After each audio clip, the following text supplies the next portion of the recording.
Tofiq Əfəndiyev, prokuror. Prokurorun üzünə baxanda yerimdə donub qaldım. Bir gecədə insan nələr çəkərmiş. Az müddətdə qara saçların ağardığını eşitmişdim. Kitablarda oxumuşdum.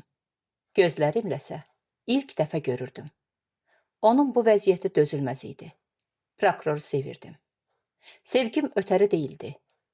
Heç vaxt həyatda ikinci adama prokuror qədər sevməyəcəm.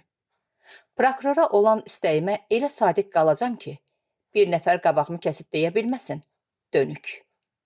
Donub qalmışdım. Prokurorun üzünə baxırdım. Görünür, bütün gecəni yatmamışdı. Belə yuxusuz gecələri işdə də az olmayıb. Mən də onunla bərabər çox oyaq qalmışam. Prokurorumu tək qoyub yata bilməzdim. Mən katibə idim. Prokurorun katibəsi. O da mənə ürək qızdırır, söz açır, etibar edirdi. Bu etibar, bu istək həyatda ən böyük mükafatım idi. Prokurora yaxın dayandım. Dünən axşam onu evlərinə yola salıb qayıdandan sonra nə hadisə üz verdiyini bilmək istəyirdim. Prokurorun sakit, lakin sözlü nəzərlərindən başa düşürdüm ki, nəsə olub. Baxışlarımdan ürəyimi duydu. Məni intizarda qoymaq istəmədi. Anamı yuxuda görmüşəm. Ürəyim titrədi. Prokurorun təklifini gözləməyib oturdum. Gözlərimi üzündən çəkmədən xəbər aldım. Necə gördün? Sözlər ağzımdan çıxandan sonra ürəyimə gəldi ki, bəlkə bu sualı verməyəydim. Ortalığa ürək açan söz atıb yuxu söhbətinin üstündən keçəydim. Başqa vaxt, prokurorun keyfi kök olanda anasını yuxuda necə gördüyünü xəbər alardım. Amma belə anlarda insanın ürəyini boşaltması da pis deyil. Anam hündür nərdivanla aşağı düşürdü. Nərdivanın pillələri qurtarandan sonra anam mənə doğru gəlib təxminən 4 addım aralıda dayandı. Əynində ağ, zərif libas vardı. Dözmədim. Nə biləydim ki, yuxu görürəm. Anam yalnız mənim yuxumdadır.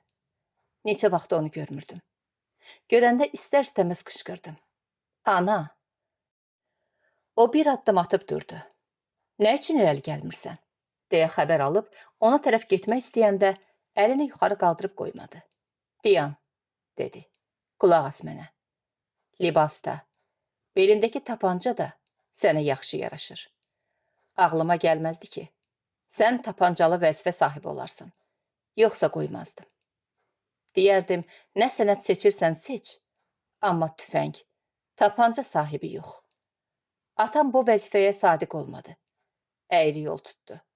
Adamların həyatına bədbəxtlik, qorxu gətirdi. Anam azacıq susub mənə diqqətlə baxdı. Məni eşidirsən? Əlbəttə, dedim. Anam sualı mənə nahaqdan vermədi. Atam haqqında eşitdiyim sözlər bütün fikrimi bir nöqtəyə cəmləmişdi. Aylandan sonra yuxuda gördüklərimi bir-bir yadıma saldıqca, hər şey yenidən gözlərimin qabağına gəlir. Hər sözü yenidən eşidirdim. Anamın sualından diksinib özümü ələ aldım. Diqqətlə qulaq asdım. Atan haqqında bu sözləri kənar şəxs demir. Mən deyirəm. Sənin doğma anan. Başa düşürəm. Ancaq bir şeyi mənə anlat. Başa sal. Atam nə üçün əyri yol tutdu? Nə üçün o adamların həyatına bədbəxtlik gətirməyə başladı? Onu məcbur edən nə idi? Atanın ürəyində ancaq nifrət və qəzəb özünə yuva salmışdı. Axı, nə üçün? Bu sualı bir vaxt mən də atana verdim. Gəlib qabağımda dayanıb dedi. Söz bu evdən çıxsa, beyninə 10 güllə dolduracam. Bu paqonlara ona görə sahib oldum ki, ürəyimi bir insan düz oxuya bilməsin. Atam bu sözləri mənə deyəndə təzə evlənmişdik. Ona yaxşı bələd deyildim. Xəbər aldım ki, ürəyində gizlədiyi niyyət nədir? Nəyin, kimlərin əleyhinədir? Tapancanı qoburdan çıxarıb lüləsi ilə başıma döydü. Buradakı beyin mənim beynimin 100% qədər deyil, dedi. Amma mənə axmaq yerinə qoyursan.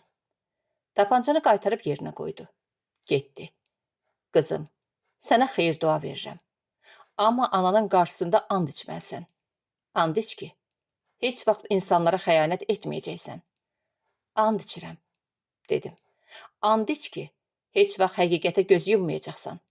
Həqiqəti tapdıyıb üstündən keçməyəcəksən. Günahkar əvəzinə günahsızı işıqlı dünyadan məhrum etməyəcəksən. And içirəm, dedim.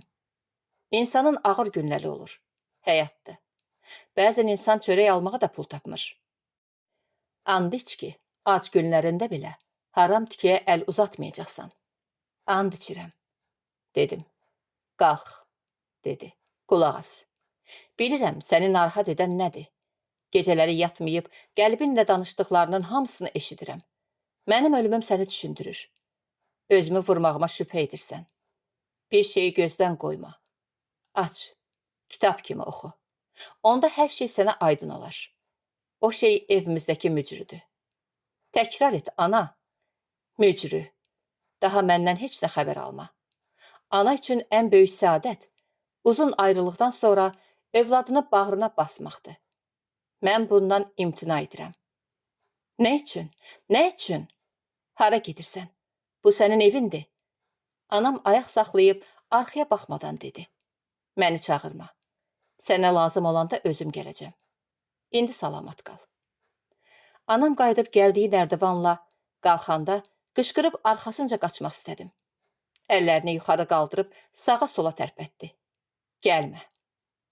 Baxmadım, qaçdım, qabağıma bağlı qapı kəsdi. Qapı döyülürdü. Ayıldım, gözlərimi açdım. Nə baş verdiyini anlaya bilmirdim. Qapı isə döyülürdü. Geyinib qapıya yaxınlaşdım. Göy elə şaqqılladı ki, qorxdum. Şimşək pəncərələrdə qarma-qarşı xətlər cızdı. Söndü, yandı. Qapı döyülürdü. Kimsən? Deyə xəbər aldım. Açın.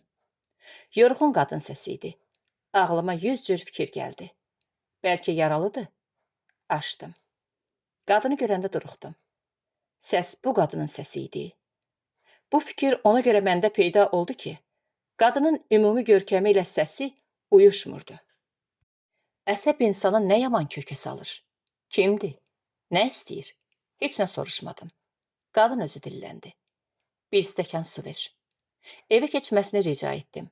Başını buladı. Stul gətirdim. Suyu son damlasına kimi içdi. Stəkanı qaytaranda üzümə zəndlə baxdı. Apar qoy yerinə. Yumaq yadından çıxmasın. Elə bil yuxudan yuxuya düşmüşdüm. Qadının hökm ilə dediyi sözə əməl elədim. Stəkanı yuyub yerinə qoydum. Yanına gəldim. Ayaq üstə idi. Getməyə hazırlaşdığını görüb dedim. Bəlkə sizə başqa bir şey lazım idi. Yoxsa mənə nəzir vermək istəyirsən? Məni tər bastı. Belə qorxulu qadın görməmişdim. Pəncərələri iri yağış damcıları döyməyə başladı. Deyəsən dolu yağacaq. Doludan qorxmursan ki? Qadının suallarından özümü itirmişdim. Əlini uzadıb qapını açdı. Həyəcanla sordum. Hara gedirsiz? Qoyun hava sakitləşsin. Qadın soyuq nəzərlə baxıb başını yırğaladı. Qorxma. Mən tufanlar görmüşəm. Başıma yumurta boyda dolular çox yağıb. Elə bilirdim atana oxşayırsan. Amma yox. Salamat qal. Qapını açıb arxasınca baxmaq istədim. Qapı açılmadı. O mənim çıxmaq istədiyimi duyub qapını bayırdan tutmuşdu. Fikrimdən daşındım. Ayaq səsləri eşitdim. Getdi. Kimdir bu qadın? Mənim atamı hardan tanıyır? Prokuror söhbəti əziyyət çəkə-çəkə danışırdı. Çay soyumuşdu. Dillənib mane olmaq istəmirdim. Qadın gedəndən sonra qapının yanında xeyli dayanmışam, deyə prokuror söhbətini davam etdi. Handan-hana yadıma gəldi ki, içəri girəndə axı deyəsən qadının əlində nəysə var idi. Gedəndə heç nə görmədim. Qadın oturan yerə baxdım. Ağa bükülü qovluq gördüm. Unudub? Yox.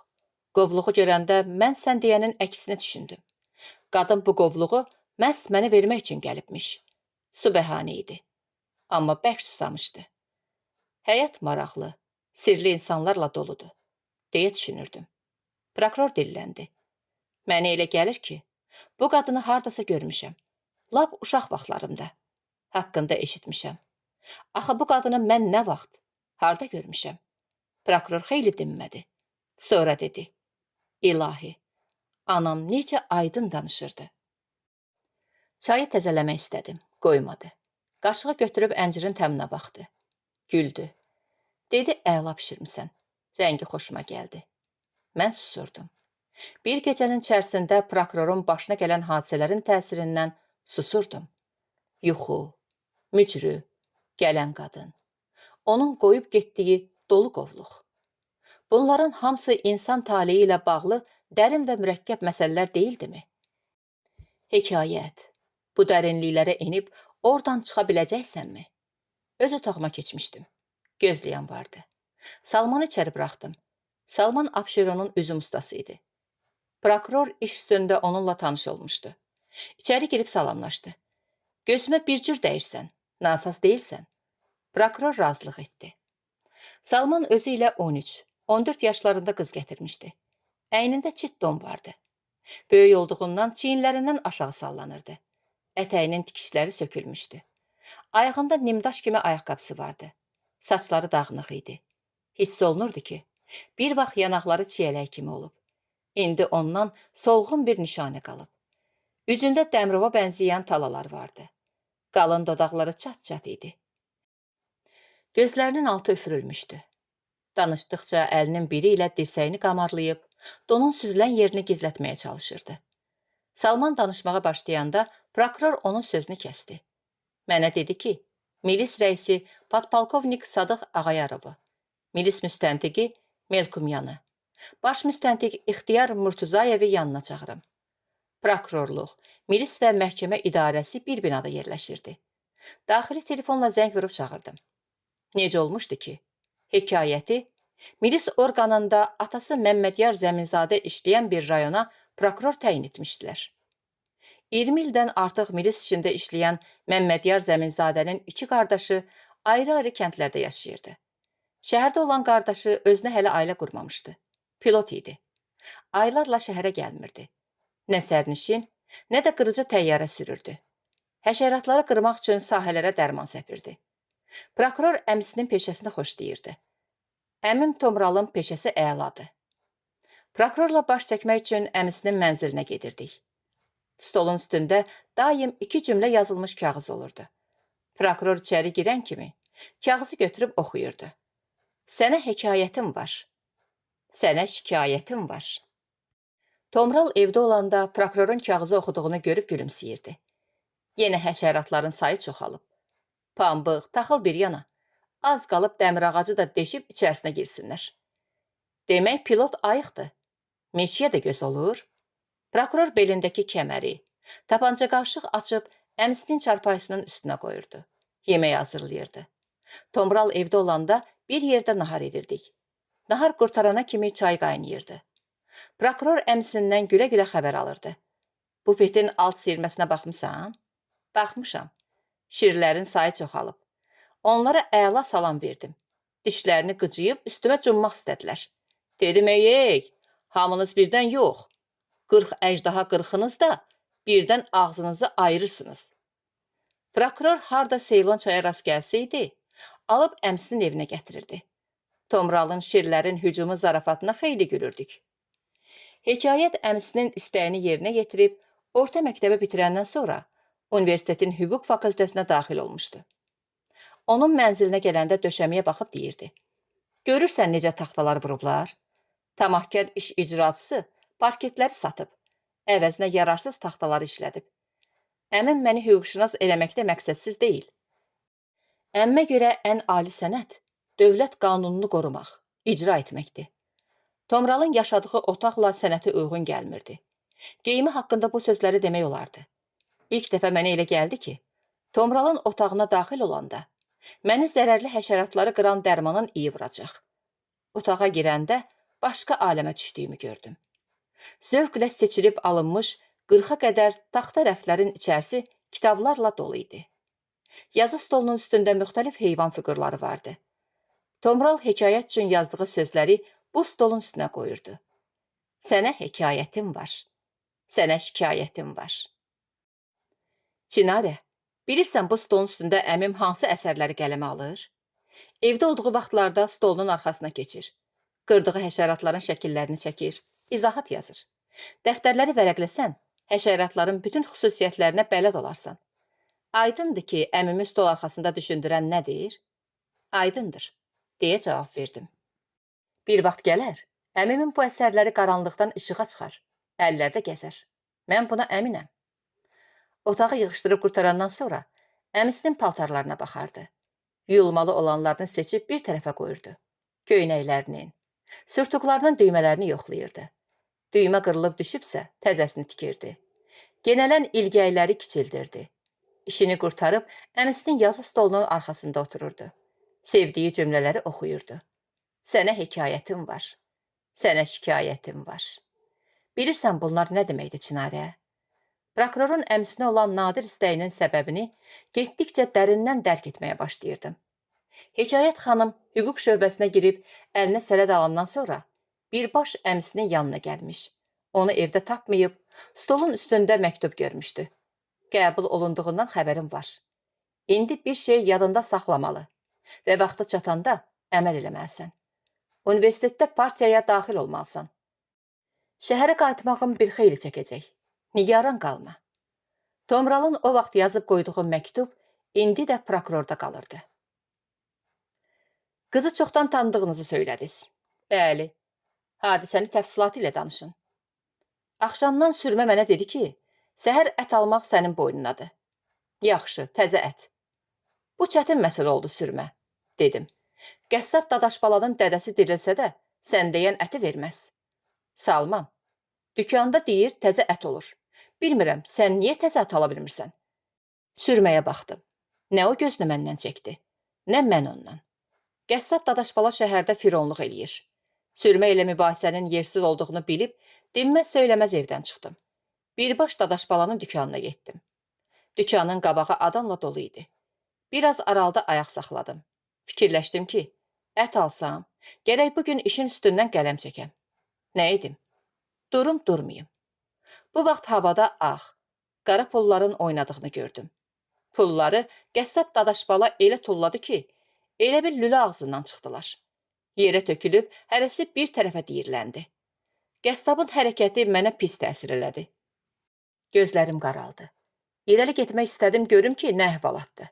Dadaşbalanın qəzəbi kimə tutub? Qəssab döşündə qanlı önlük. Dükandan çıxdı.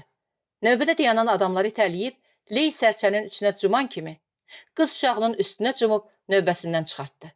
Pulları atdığı səmtə elə itələdi ki, qız yerə sərildi. Qız qalxmaq istəyəndə qəssab bir də ona cumdu. Əl qaldıranda şlyapalı bir adam onun biləyindən bərk yapışdı. Bu nə vəhşilikdir? Qəssab qayıdıb dükanına girmək istəyəndə şlyapalı adam onun yolunu kəsdi. Sizin nə ixtiyarınız var ki, qız uşağı ilə belə rəftar edirsiniz? Adamlar qışqırırdılar. Bir qeyrət. Qeyrətiniz olsa, bu yoğunluqda olmazsınız. Şlyapalı adam qəssaba yol vermirdi dükana keçsin.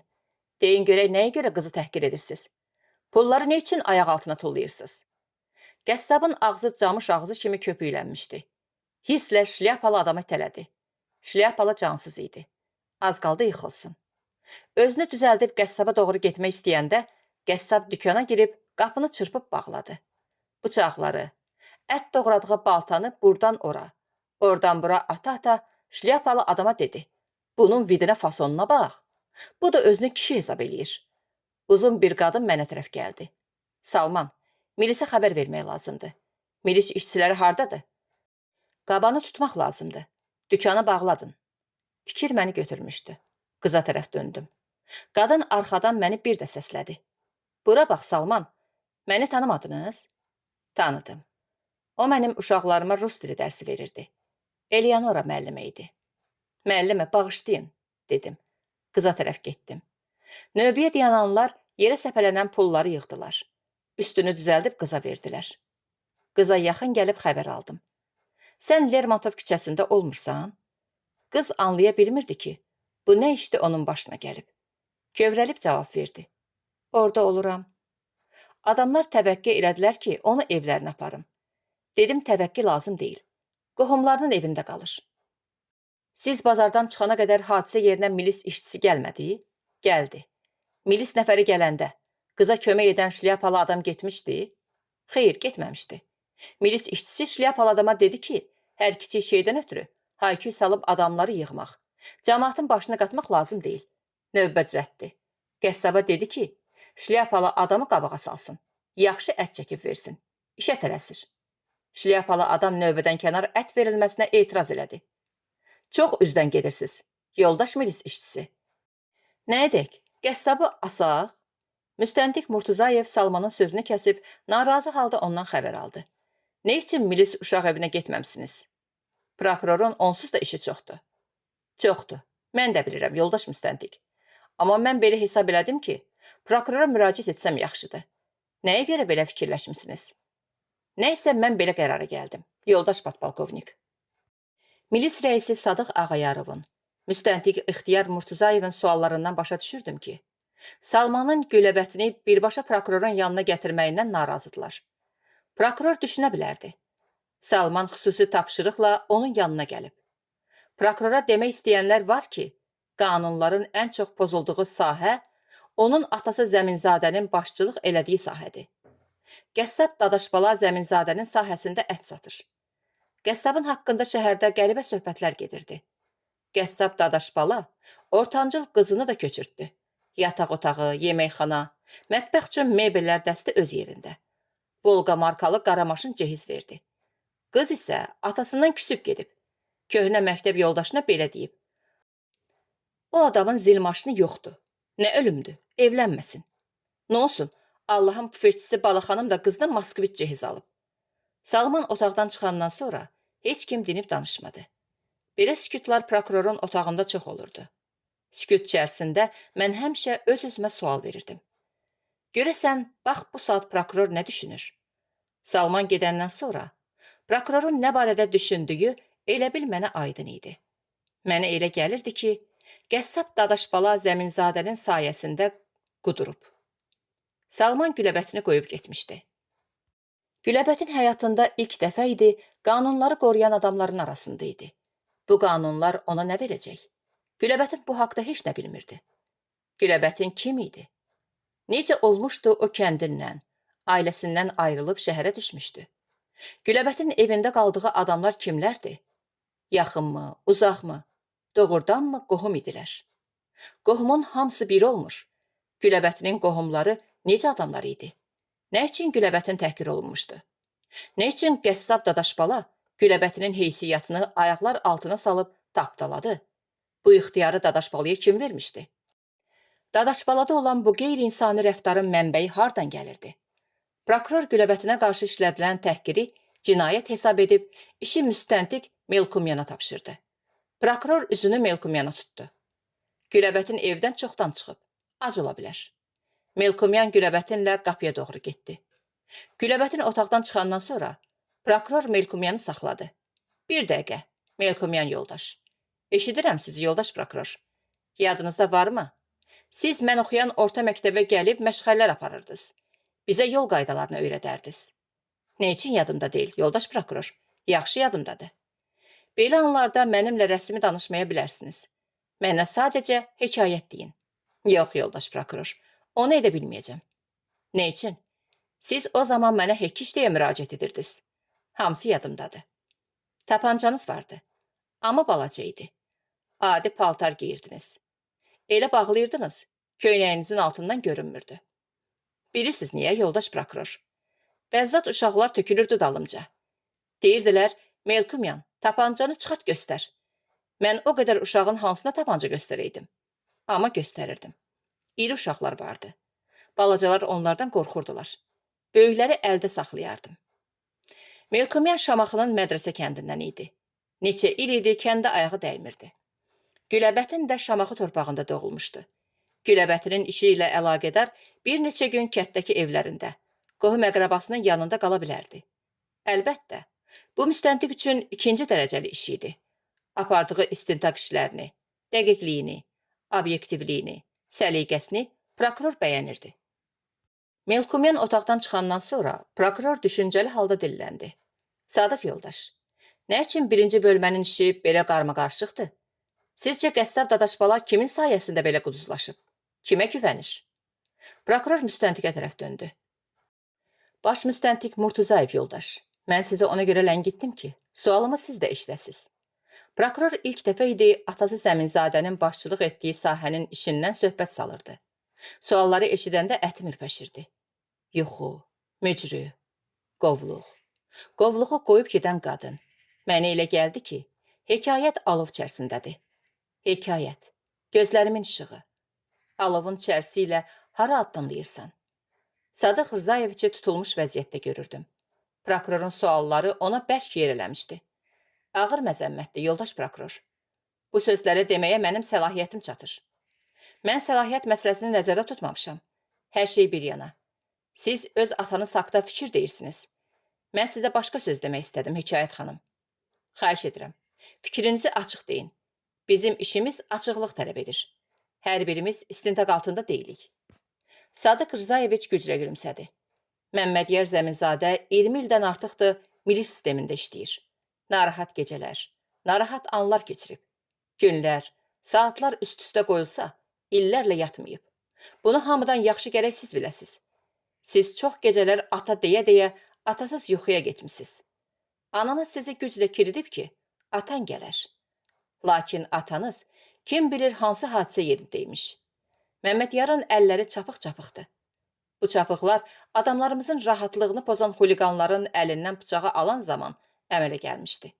Məmmədyar çox gecələri su dolu zirzəmilərdə açıb. Məyər Zəminzadə belə asanlıqla ittihama layiq milis işçisidirmi? Dediklərinizin heç biri Məmmədyar Zəminzadənin bugünkü işlərini haqq qazandırmır. Siz Məmmədyar Zəminzadənin rəisisiz. Mənim dediklərimi nəzərə almaya bilərsiniz. Qaldı işin, söhbətin genişliyinə. Biz bu məsələyə qayıdacağıq. İndi qəbulda gözləyənlər var. Mən onları sizin iştirakınızla dinləmək istəyirəm. Ənənəmizə sadiq qalın. Məndən tez küsməyin, Sadıq Rzayeviç. Sərt danışdınız, Hekayət xanım. Kişi kimi açıq danışmağınızdan xoşum gəlir. Murtuzayev yoldaş, sizin vaxtınızı almaq istəmirəm. Atam sizin dostunuzdur. Mənə nifrət eləməyə tələsməyin. Murtuzayev getmək istəyirdi. Dayandı. Ağır-ağır prokurora tərəf döndü. Zaman dəyişir, Hekayət xanım. Sizinlə şərikəm.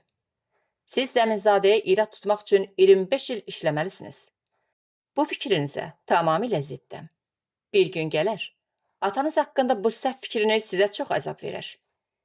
Elə bil əfsanəvi aləmdən danışırsınız, Murtuzayev. Unutmayın ki, biz sığal götürən sənət sahibləri deyilik. Sizin romantikanız xoşuma gəlmədi. Ata sözünü çox tez-tez təkrar edirsiniz. Söhbət atadan getmir. Sahə rəisi Məmmədyar Zəminzadədən gedir. İcazə verin mən gedim. Buyurun. Oturandan ürəyim səksəkəli idi. Ürəyimə danmışdı ki, prokuror atasının adını dilinə gətirəcək. Bu his məndə prokurorla ikilikdə olan söhbətimizdən yaranmışdı. Yaxşı ki, prokurorun əhvalı, görkəmi dəyişir. İş saatı adladıqca yenə həmişəki Hekayət xanıma bənziyirdi. Sevinirdim. Əlbəttə, sevincim biruzə veriləcək dərəcədə deyildi. Məmmədyar Zəminzadənin nəzarət elədiyi sahənin işi haqqında sual veriləndə, mən milis rəisi Sadıq Ağayarovun, baş müstəntiqi İxtiyar Murtuzayevin üzlərinin nə şəklə düşdüyünü gördüm. Səhnə ağır idi. Olduqca ağır. Bu, aktyor sənəti ilə yaranan səhnə deyildi. Neçə vaxtdan bəri gördüyüm insanların özlərinin belə gözləmədiyi ağır səhnə. Müstəntiq dayana bilməyib bayıra çıxdı. Sonra öyrəndim ki, o kabinetində də oturmayıb. Başqa iş adı ilə idarədən çıxıb getmişdi. 2 saatdan çox ləngiyəndən sonra qayıdıb Gülsabah xaladan çay xahiş eləmişdi.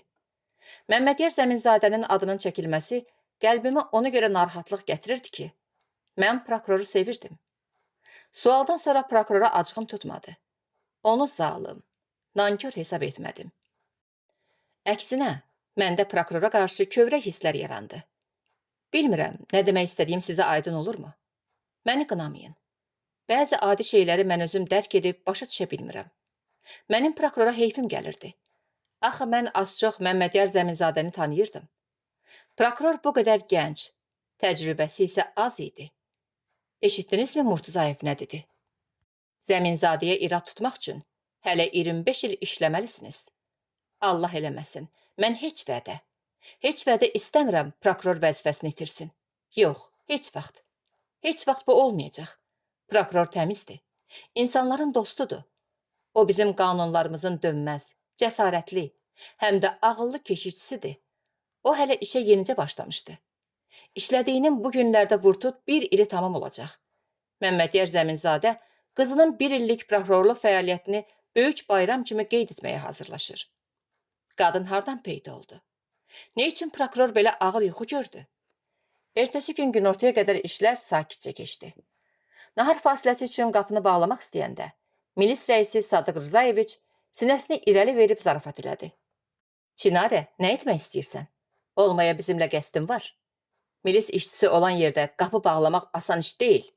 Nahar eləmək lazımdır, Sadıq Rzayeviç, dedim. Əla. Onda mən də keçim, qapını bərk-bərk bağla. Prokuror podpolkovnikin bərk acıdığına ürəkdən güldü. Mən çıxmaq istəyəndə bir nəfərlə qarşılaşdım. Bu müxbir Surxay idi. Podpolkovnikin keyfinə elə bil soğan doğradılar. Surxay əlini uzadıb onunla görüşdü. Yaxına yeriyib prokurora salam verdi. Çox şadam ki, sizi yerinizdə tapa bildim. Axşam məzuniyyətə gedəcəm. Birazdan mətbəədə olmalıyam. Qəzetin sabahki nömrəsinə qol çəkməliyəm. Yarımca saat vaxtınızı alacam. Sadıq Rzayeviçin qaşları çatıldı. Sadıq Rzayeviç hündür, dolu, bədəncə möhkəmdir. Üzdən cod xasiyyət adam oxşayır. Hərəkətlərində, danışığında sünilik olmaz. Haqqında eşitdiyim sözlər bunlar idi. Əl-ayağı təmiz adamdır. Həyat yoldaşı Gülüstan deyir ki, Sadığın aldığı maaşın çoxu yeməyə gedir. Hələ mebel almaq haqqında fikirləşmir. Görək nə nəticəyə gəlir. Gülüstan xala danışdı, gərək hey güləsən. Yemək ilə özünün də arası pis deyil. Amma günahın hamısını Sadıq Rzayeviçin üstünə atır. Sadıq Rzayeviç sallanmış qaşlarının altından müxbirə elə baxdı. Az qala bəkdən gülmüşdüm. Elə bir rəisin fikrindən keçənləri oxuyurdum. Müxbir qardaş, yarımca saat gec gəlsəydin, dünya dağlardı. İnan, dağılmazdı. Biz də Çinarənin cücəsini aşırardıq. Müxbiri bir dəfə baş müstəntiqin, Murtuzayevin yanında görmüşəm. O saqqal qoymuşdu. Başının tükünü çiyinlərinə qədər uzatmışdı. Havanın xoş olmasına baxmayaraq, əynində boğazlı, qalın köynək vardı. Papiros əvəzinə demi çəkirdi. İri, sarı portfelini dizinin üstünə alıb açdı.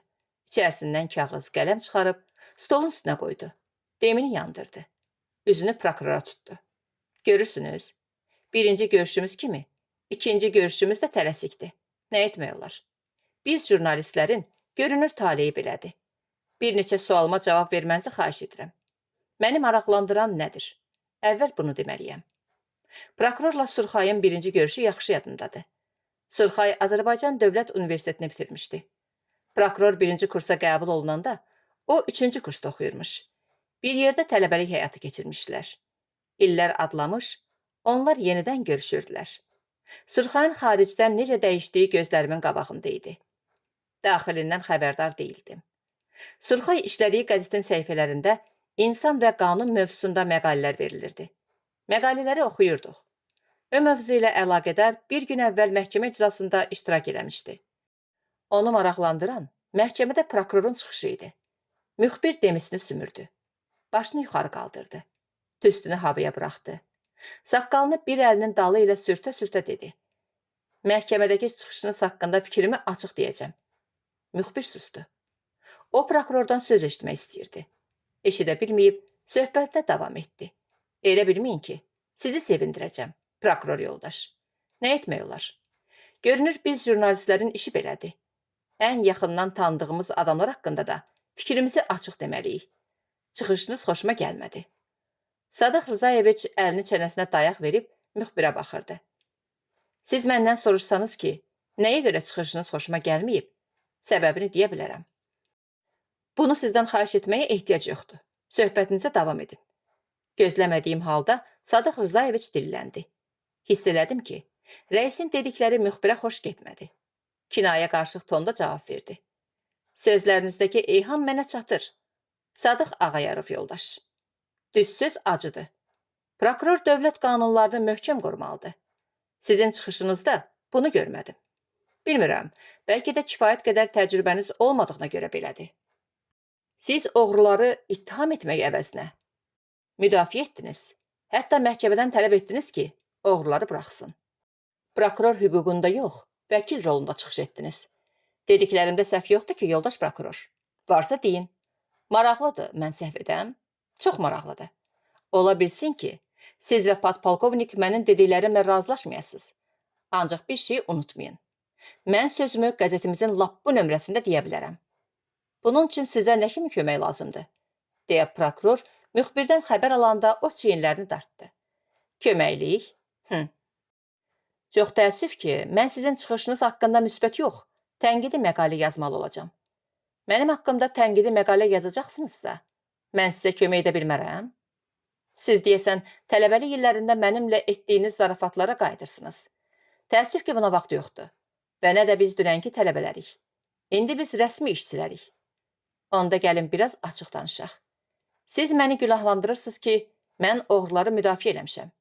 Müdafiə elədiniz. Sizcə bunun səbəbi nə ola bilər? O şeydə ki, tam aydınlıq var.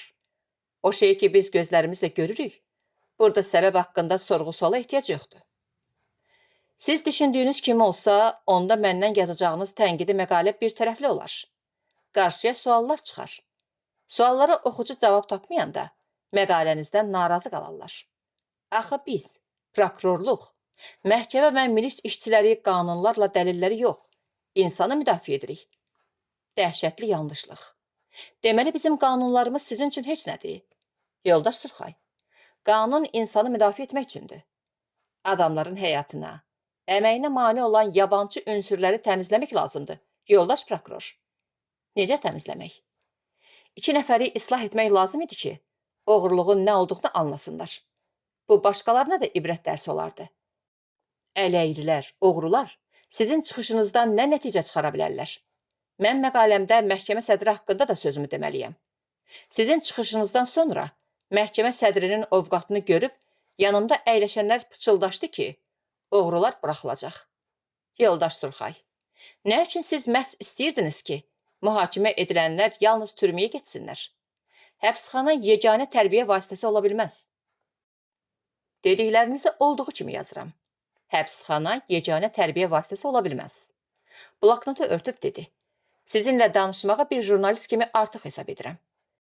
Müxbir qalxıb getmək istəyəndə prokuror xahiş elədi ki, azacıq dayansın. Ovundurucu səslə Surxaya dedi. Yadında varmı? Universitetdə oxuduğumuz vaxt bir gün sən mənə yaxınlaşıb dedin. Hekayət, sən qurtarandan sonra prokuror olsan, biz tələbələrin intiqamını bu bufetçilərdən alarsan, yadındadır? Yadımdadır. Prokuror Surxaya sən deyə müraciət edirdi. İndi qulaq as. Sadıq Rzayeviç, rica edirəm. Siz də, Çinarə, siz də yaxşı fikir verəsiz. Mən sənin sözünü redaktə etdim.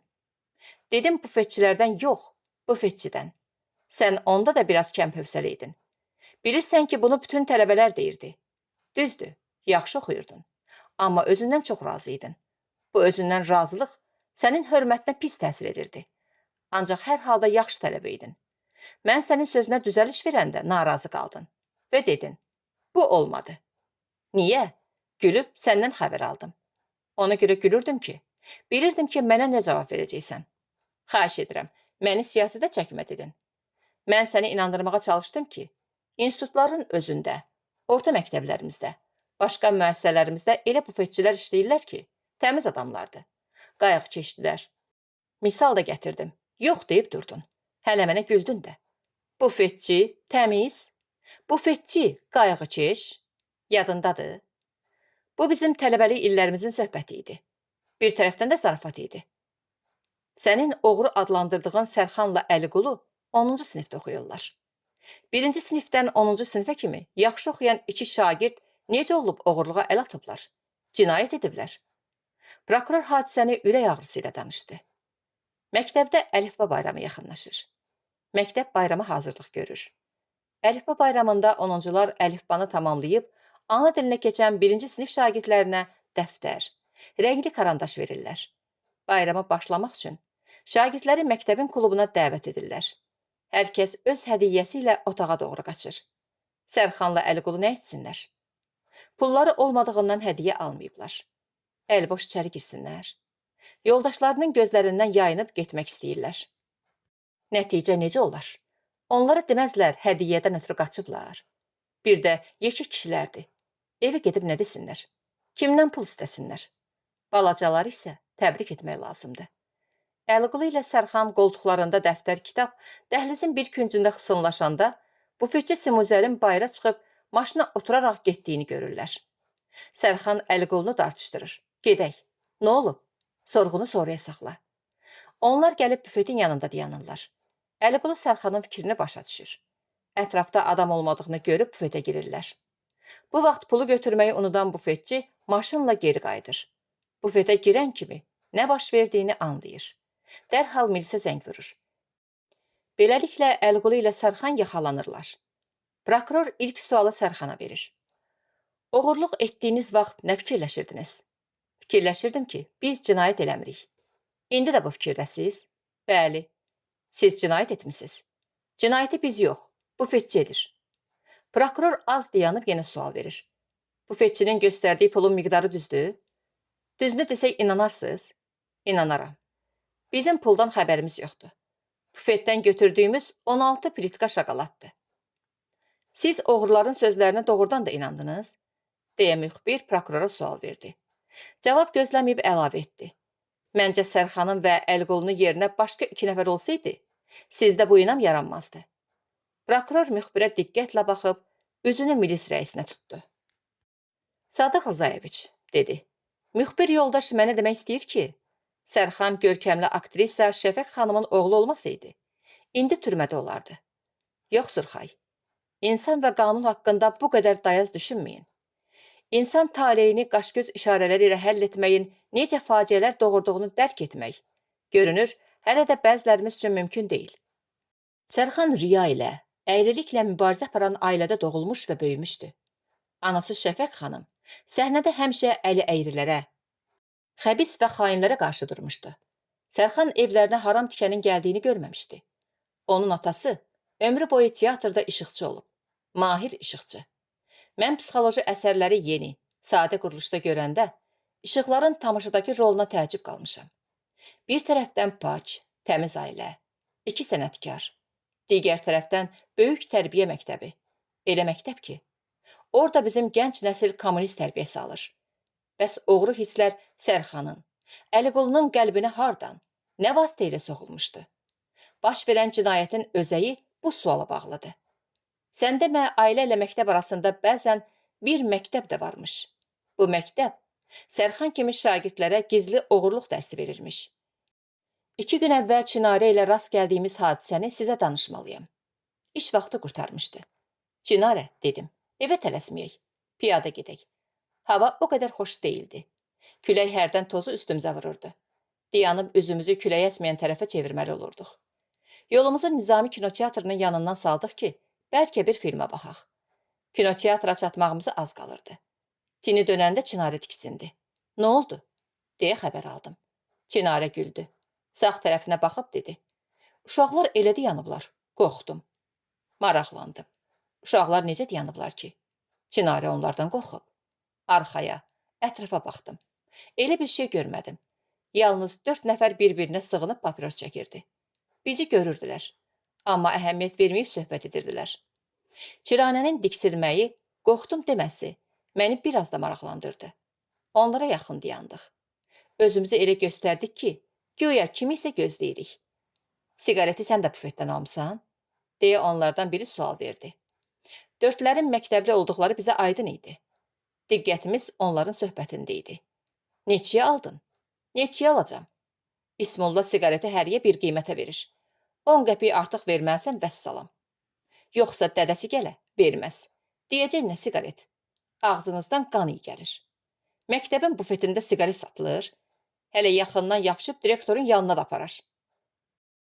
Ərə, gəncə çörəyini 8 yerə bölür. Hərəsinin üstünə kağız nazirlikdə pendir kəsib qoyur. Bilirsən neçəyə verir? Nəşin bilmirəm, 20 köpüyə. Deyəndə İsmulla, belə nəşin? Qışqırır ki, bu sənin üçün 20 köpüklük ceyri çörək zaddır bəyəm. Biri 40 köpüydür. Özüm 50 köpüyü alıram. Dişinin 32'si də qızıldı. Bir volqası var. Şəhərdə bir dənədir. Hər yeri nikeldir. Papirosunu bər tut görüm. Dəqiqədə biri sönür. Əclaf bunun içərisinə torpaq doldurub nə edib? Həri. Nə nikelə də? Maşının içinə baxmısan? Ayaq qoyulan yerə də əla koja çəkdirib. Bilirsən, deyir evində nələr var? Bir cavan qız alıb, toy eləyib gəl görəsən. 3 otaqlı 2 mənzilini aralığını açdırıb, bir-birinə qatıb. Sənin müəllimin nə edib? Uşaqlardan biri qayıdıb bizə tərəf baxdı. Bu yazıqların da gözlədikləri gəlib çıxmadı. Söhbətin yönünün bizə tərəf döndüyünü görüb əkildik. Surxay yoldaş, bilmirəm, sizə aydın oldu mu oğru hisslər Sərxanın qəlbinə hardan soxulmuşdu? Görünür, mənim məhkəmədəki çıxışıma axıra qədər qulaq asmamısınız. Mən çıxışımda Sərxanla Əliqulunun azad edilməsindən başqa məhkəmədən tələb elədim ki, bufetçi Simuzər haqqında cinayət işi qaldırmaqdan ötürü iş təzədən istintaqa qaytarılsın. Bugünsə bufetçinin həbsə alınması üçün qəti imkan tədbirini imzaladım. Demək, 2 oğrunun əvəzinə bufetçi həbsə alındı? Bəli. Yaxşı. Vaxtınızı aldığım üçün üzr istəyirəm. Lazım deyil. Sağ olun. Sağ olun. Müxbir getdi. Qapının ağzından geri qayıtdı. O demisini yadından çıxarıb stolun üstünə qoymuşdu. Demini götürüb qapıya tərəf getdi. Qapını açıb bayıra çıxdı. Bu müddətdə prokurorun nəzərləri onu izlədi. Sadıq Rzayeviçin elə bir müxbirin getdiyindən xəbəri yox idi. Sadıq Rzayeviçə məktub aparmışdım. Məktub milisiya çatası idi. Səhvən bizə vermişdilər. Sadıq Rzayeviçin kabinetinə girəndə bu sözləri eşitdim. Yara ağırdı. Sadıq Rzayeviç məni görüb söhbəti saxladı. Çinarə, yenə nə xəbər gətirmisən? Məktubu verdim. Mənə nə get, nə də dur dedi. Məktubu oxudu. Qapı açıldı. Bir milis nəfəri içəri girdi. Danışmaq üçün rəisdən icazə istədi və dedi. Əlində bıçaq olan adam bayırdadır. Rəisin verdiyi suallardan, aldığı cavabdan bildim ki, cinayət törədən şəxs tələbədir. İnstitutun 4-cü kursunda oxuyur. Atalı, analıdır. Rəis sualı sakit verirdi. Nə üçün atan sizinlə olmuş? Anamla ayrılıblar. Atam evlənib. Anan? Anam da ərə gedib. Anan ərə gedəndə neçə yaşında olardın? Yekə idim. Səni anan saxlayıb? Bəli. Sənəti nədir? Müəllimdir.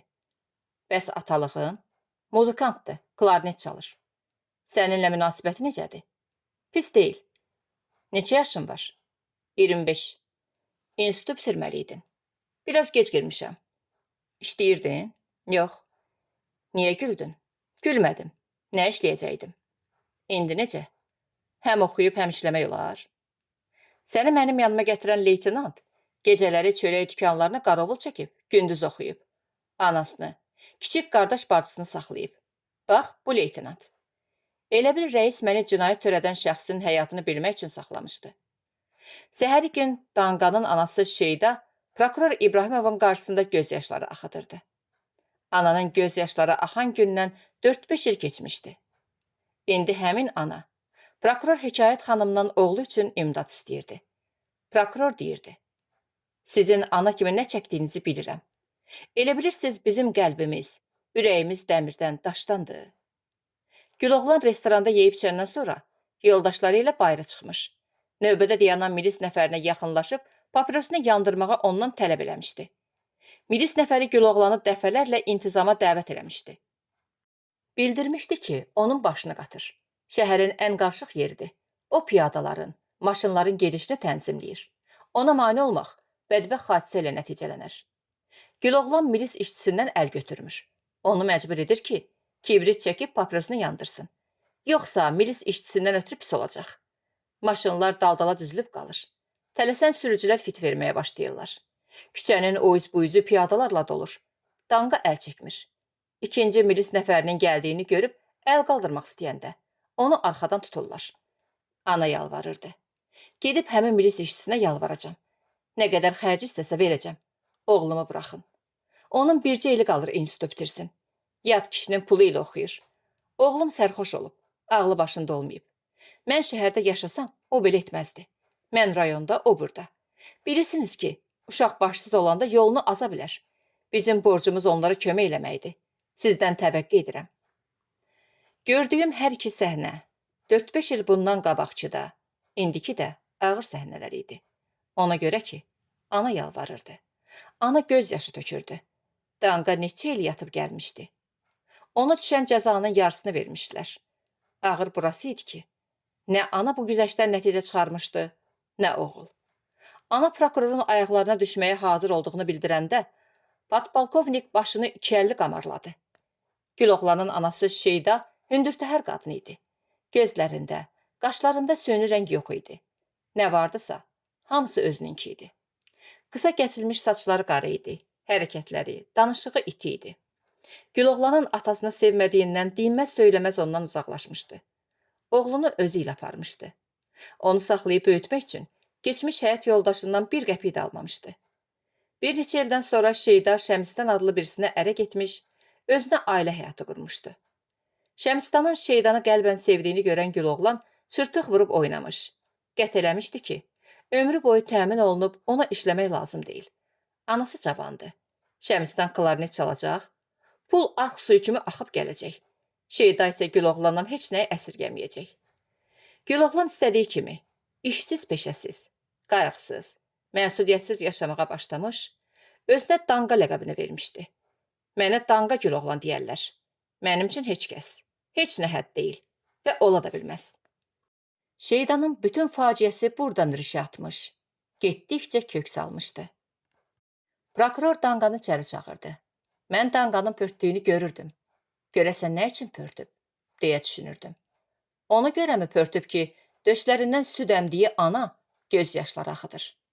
Ona görəmi pörtüb ki, vicdan ona əziyyət verir. Ona görəmi pörtüb ki, bugünə kimi insanların istili soyuqlu günlərindən xəbərsiz, məsuliyyətsiz ömür sürüb. Prokuror Danqaya sual verdi. Niyə ananı bu vəziyyətə salmışsan? Nə vəziyyətə salmışam? Danqanın çiyninə tökülən saçı anasının saçları kimi qara deyildi, sarı idi. Mənə elə gəlirdi ki, onun uzunsov, kürən sifəti pörtsə də bumbuzdu. Ürəyi də. Dodaqları güclə açılıb büzülürdü. Prokurorun qarşısında yazıq görünməyə çalışırdı. Hüquq işçiləri belə hallarda süyniliyi təbiilikdən o saat seçirlər. Mən hamıdan çox anamı istəyirəm. Prokuror podpolkovnikə baxdı. Sadıq Rzayeviç, bu sözlərə necə baxırsınız? Aydın məsələdə Hekayət xanım. Anamı hamıdan çox istəyirəm sözlərindən sonra Şeyda güldü. Əli ilə gözlərinin yaşını sildi. Anlayırdım. Ana oğlundan ümidli söz eşidirdi. Danqanın sözləri Şeyda üçün elə bil dünyanın təskinliyi oldu. Düşünürdüm ki, ananın nə qədər sadə qəlbi var. Dərhal ağlayıb, dərhal sevinir. Onu da düşünürdüm ki, Danqa anasının kövrək qəlbindən məharətlə istifadə edir. Şeydanın göz yaşları prokuroru vadar elədi ki, tanış olduğu işi yenidən vərəqləsin. İşi nəzərdən keçirirdi. Vərəqlərə diqqət edirdim. Bu səhifələrin hər biri insan taleyi idi. Ana ilə oğulun taleyi. Müstəntiq Baykovun qeydləri. Güloğlan Əlimərdan oğlu haqqında iş mənə verildiyindən 3 gün keçirdi. Güloğlanı tapa bilmirdim. Bu gün onu tapdım. Bakı aşxanasında 2 nəfərlə oturub yeyib içirdi. Məlum olan nişanlardan Güloğlanı tanıdım. Onlara yaxın stolda oturdum. Yemək sifariş elədim. Gözaltı Güloğlana baxırdım. Hiss edirdim ki, o məndən şübhələnib. Araq içirdilər. Durub yarımçıq getmək istədilər. Nə fikirləşdilərsə, oturdular. Xidmətçi bir şüşə konyak gətirib qabağıma qoydu. Güloğlan mənə baxıb şirin-şirin güldü. Qalxıb yoldaşının biri ilə mən oturan stola gəldi. Yer göstərdim. Əyləşdilər. Tanış olduq. Güloğlan, Amir. Amir dedi ki, məni tanıyır. Sözü uzatmadım. Az keçmiş Güloğlanın o biri yoldaşı qalxıb gəldi. Tanış olduq. Əfrail. Mənim sağlığıma içdilər. Bütün xərci Güloğlan verdi. Əlavə 2 manat xidmətçinin cibinə soxdu. Restorandan çıxıb bir yerdə gəzdik. Mən işim olduğunu söylədim. İcazə alıb getdim. Güloğlanın yanıma gəlib gəlməməyi barədə heç nə demədim. Amir məni arxadan səslədi.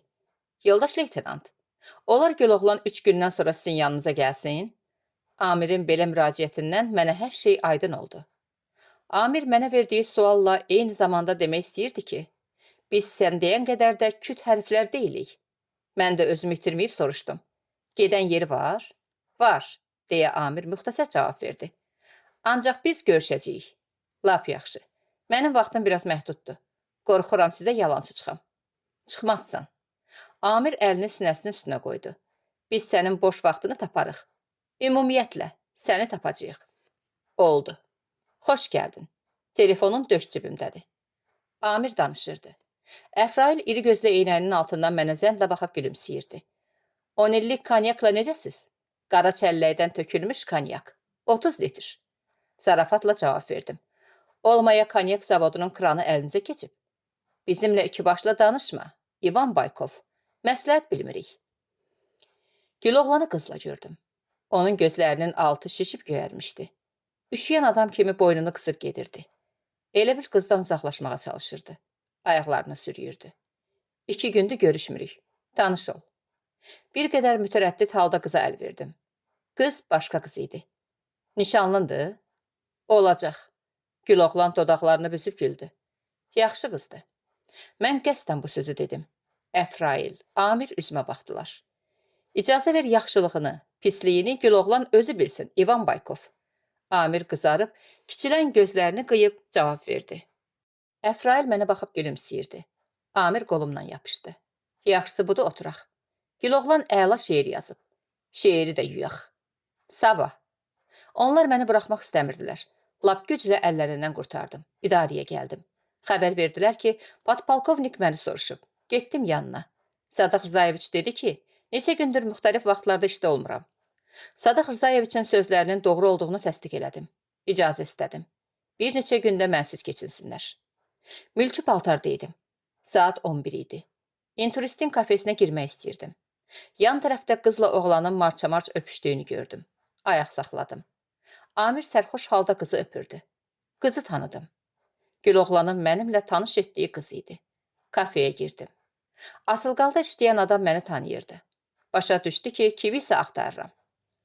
Öz işi ilə məşğul olmağa başladı. Güloğlanla Əfraili stol arxasında gördüm. Asılqanda işləyən adam məni pıçıldadı. Çoxdan buradadılar. İkisi bayırdadır. Oğlanla qız. Kürən kalandı. Kürən Güloğlana deyirdi. Bu nə puldur, yoldaş müstəntiq? Yeyib içdiyimiz vaxt mənim payıma düşəndi. Bir də mənim stoluma göndərdiyiniz kanyakın pulu. Qoyun cibinizə. Saxla, özünə lazım olar. Demək, bu günə kimi pasportunuz olmayıb? Yox. Hərbi biletinizi verin. Yoxdur. Həbsxanadan gəldiyinizdən az qalıb 5 il keçir. Bu müddətdə heç bir yerdə yazılı deyilsiniz. Yer var ki yazılam. Qohumun da üz döndərib. Bibim oğlunun 4 gözlü mənzili var.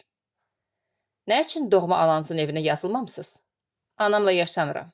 Yad kişinin yanında nə işin var? Çay kimi dostlarının qarnına axıtdığın kanyaklar yad kişinin əlinin zəhməti deyilmi?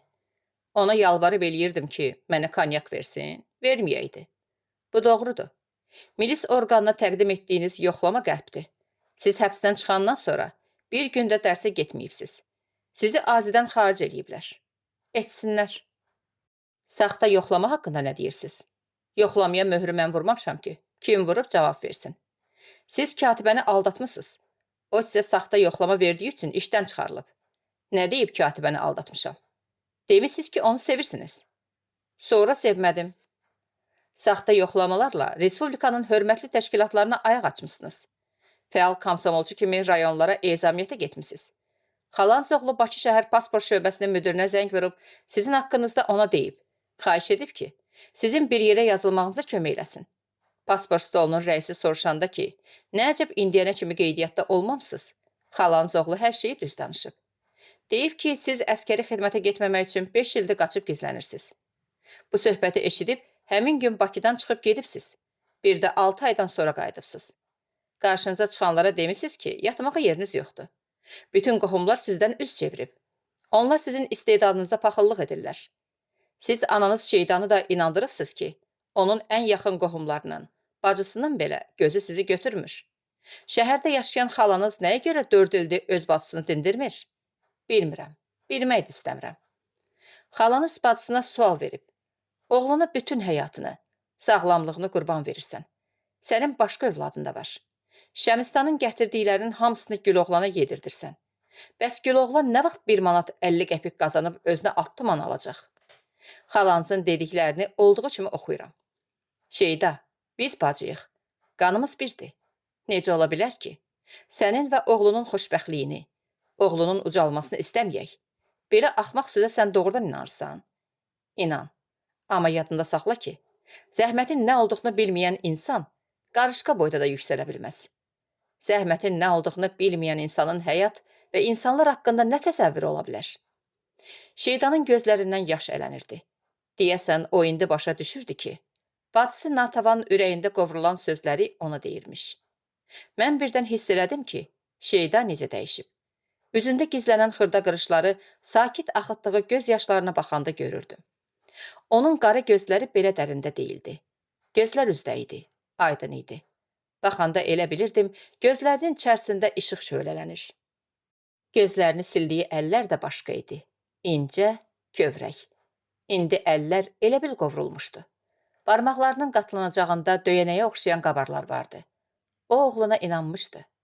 İnana gəlib buraya çıxmış. İndi isə müqəssir kimi prokurorun qarşısında oturmuşdu.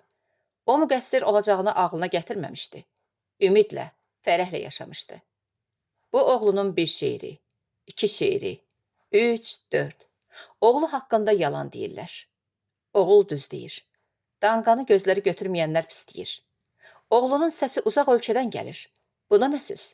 Amirə, Əfrailə nə söz? Şeydanı məclisə çağırıb, onun Güloğlan kimi oğul böyütdüyünü alqışlayanlara nə söz? Danqa haqqında yazılan tərifə nə söz? Ana fərəhlə yaşamışdı. Ona şair anası deyəcəklər. O adi oğul böyütməmişdi. Xalqa şair oğul vermişdi. Hələ ki bu arzu, fərəhlərin əvəzində indi prokurorun qarşısında müqəssir kimi oturmuşdu. Ağlayırdı, yalvarırdı, danqa baxırdı. Prokurorun otağında mən belə ürək ağrıdan hadisələrin az şahidi olmamışdım. Özümü prokurorun yerində hiss eləməyə çalışırdım. Tutaq bu saat prokuror Hekayət xanım deyil, mənəm. İxtiyar mənim əlimdədir. Güloğlanın işini yenidən istintaqa qaytararam. Rəisə və Baykova deyərəm, cəzasını yüngül eləsinlər. Ananın göz yaşları naminə. Ana öz cəzasını çəkir. Yəqin ki, indi ona çox şey aydındır. Şəmistanın qazandığı pulları daha oğlu Güloğlana yedirtməz. Deyər bəsdir, get başını saxla, yetər məni rüsva elədin. Doğma bacıma inanmadım. Xalan oğlunun səmimiyyətinə şəkk elədim. Sən məni bir qızın qarşısında rüsva elədin, ağlatdın, yalvartdın. Amma sənin üzündə həya, qeyrət nişanəsi görmədim. Sən mənim gözlərimi bağlayıb əyyaş, sərxoş həyatı keçirmək üçün istifadə etmisən. Sən yalnız özünü düşünüb özünə vurulmusan. Aylarla yataqda qaldığın vaxtlar ayağın evə dəyməyib. Mən sağalıb qalxanda gəlmisən, gülmüsən, məni qucaqlayıb öpmüsən, mamamdan yer üzündə yoxdur demisən. Çünki cibin boşalıb. Şəmistana əl açmağa gəlmisən. Dünəndə isə Şəmistana gülmüsən, ələ salmısan. Kimə gedibsən? Bir zurna çalana getmisən. Minnətin olsun ki, mən ondan pul alıram. Bəsdir mənim gözlərimi, ağlımı ofsunladın. Boynunda qızıl zəncir, barmağında qızıl üzük gəzdirirdin. Namus, qeyrəti isə qəlbindən qaşıyıb attın. Mənə dediklərini eşidənlər elə bilirlər ki, sən hələ həddi buluğa çatmamış ərköyün bəbəsən. Xeyr, sən 35 yaşında, çırtıq vurub dondan dona girən oyunçusan. Sənin yazdıqların da təpənə dəysin. Sən doğma ananın halını, dərdini anlaya bilmədiyin halda nə edə bilərsən? Xalq səndən nə görə bilər? Qoluna girib səndən bək-bək yapışanlar var. Bir gün onlar da sənin kim olduğunu bilib sənə deyəcəklər. Tüfüs sənin qeyrətinə, tüfüs sənin kişiliyinə. Mən xalq üçün oğul yox, qara yara böyütmüşəm. Sənin yerinə məni tutub dama salsalar, azdır. Mənim əlimdən gərək analıq ixtiyarımı alalar. Deyələr ki, sən oğul yox, cəmiyyət üçün yaramaz ünsür tərbiyə eləmsən və eləməkdə davam edirsən. Fikirləşirdim. Prokurorun yerində olub anıya danqanı qaytarsam, o Güloğlanın yaxasından yapışıb deyəcəkmi ki, sən fərarisən. Sən kişilərin içərisindən qaçıb arvadların içərisində gizlənmisən ki, səni kişi bilib əskər aparmasınlar. Sən vicdan əzabının nə olduğunu bilmirsən, çünki səndə vicdan yoxdur. Bugündən Şəmistanın çörəyini yeməyəcəksən. Səni oğulluqdan rədd edirəm. Qoy mənə nə deyirlər desinlər. Mən belə etməsəm, heç vaxt çəkdiyim əzabların pəncəsindən azad ola bilməyəcəm. Mənə rəhm edib səni mənə qaytardılar. Sənsə mənə gərək deyilsən. Dur evimdən rədd ol. Mən düşüncələr içərisində idim. Heç vaxt prokurorun yerində olmağı ağlıma gətirməzdim. Bu düşüncələrsə mənim vətəndaş kimi danqaya qarşı daxili hökmlərim idi. Məhkəmə Əli Məhəmməd qoltuğunda iri qovluq içəri girdi. Salam verib oturdu. Qovluğu stolun üstünə qoydu. Prokuror Şeydaya sual verdi. Müstəntiq Baykovun sizə gəlib getməsini olduğu kimi mənə danışın. Mən işdən təzə gəlmişdim. Uşaqlar mənə dedilər ki, bir nəfər səni görmək istəyir. Qayıdıb qapını açdım. Bir nəfərin dayandığını gördüm. Birinci dəfə idi mən bu adamı görürdüm. Ona görə də içəri dəvət edə bilməzdim. Özü içəri girmək üçün icazə istədi. Şəmistan da evdə idi. Adını deyəndə mən xəbər aldım ki, məyər Azərbaycanlı deyilsiz? Güldü. Yavaş səslə cavab verdi ki, Rusdur. Birinci dəfə sizdən nə xəbər aldı? Gül oğlanı soruşdu. Dedim sabah evdə olmalıdır. Telefonla deyib ki, gələcək. Oğlunuz gəldi? Gül oğlanın belə gəlirəm sözləri çox olurdu. Zəng vurur ki, səhər evdəyəm. 3 aydan sonra gəlib çıxır. Mənə elə gəldi ki, Şeyda qəhərləndi. Qəhəri biruzə verməmək üçün prokurordan icazə alıb su içmək istədi. Sadıq Rzayeviç qalxıb stolun üstündəki qrafindən su töküb Şeydaya yaxın qoydu. Şeyda sudan 1-2 qurtum alıb söhbətinə davam elədi. Müstəntiq Şeydanın həyat yoldaşı Şəmistanın iş yerinə xəbər alıb öyrənəndən sonra Şəmistanla Güloğlanın bir-birinə olan münasibəti ilə maraqlanmışdı. Prokuror Şeydaya belə bir sual verdi. Oğlunuz nə üçün Şəmistanı döyüb? Doğrudur. Güloğlan sizin oğlunuzdur. Axı siz Şəmistanla da bir balışa baş qoyursunuz. Sizin həyat yoldaşınızdır. Elə şey olar, deyə Şeyda prokurorun sualına halsız cavab verdi. Prokuror ananın düz olmayan cavabını ağartmadı. Qəribədir ki, çox mülayim tərzdə dedi. Siz müstəntiqə etiraf etmişsiniz ki, oğlunuz Şəmistanı döyüb. Oğlunuz bir axşam evə içmiş halda qayıdıb. Əriniz ona deyib ki, nəyə görə evə bu qədər geç, özü də sərxoş gəlirsən? Axı sənin kiçik bacı qardaşın var. Bunun üstündə oğlunuz Şəmistanı vurub. Şəmistanın gözünün altı qaralıb şişdiyindən söz verdiyi toydan imtina etmişdi. Şəmistanın toya nə üçün gəlmədiyindən söz düşəndə, toyda oğlunuz haqqında yaxşı sözlər danışmayıblar. Nə deyiblər? Deyiblər ki, siz Şəmistanın pulu ilə xuliqan bəsləmisiniz. Bu sözlər işdəki 38-ci vərəqədə qeyd olunmuşdu. Demək mən işləmirəm, pul zad almıram. İşləyirsiniz, pul da alırsınız. Ancaq sizin evdə 4 uşağınız var. Sizin aldığınız maaşla oğlunuz heç vədə tüfeyle həyat keçirə bilməzdi. O təkcə ayda 4 dəfə Bakıdan sizin yanınıza gəlib. Hər gələndə oğlunuza 200 manat pul vermişsiniz. Bir ayda bu qədər maaş alırsınız. Şərt elə maaşdır. Şərt nədir? Evdə pul olar da. Evdə pul olar. Oğlunuzun Şəmistanı vurmağına necə baxdınız? Oğlunuza bu haqqı kim verib? Özləri barışdılar. Şəmistan pulu sizin oğlunuza özü verirdi, yoxsa sizə verirdi, siz verirdiniz? Şəmistanın əlinə nə pul gəlsə, mənə verir. Bəs heç bir dəfə də olsun fikirləşmirdiniz ki, ayıbdır.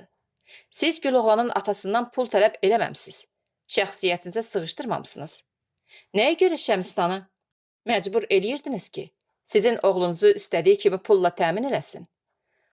Oğlum deyir ki, neçə şəhərdə onun kitablarını hazırlayırlar. Buraxacaqlar. Şəmistandan nə alıb qaytaracaq.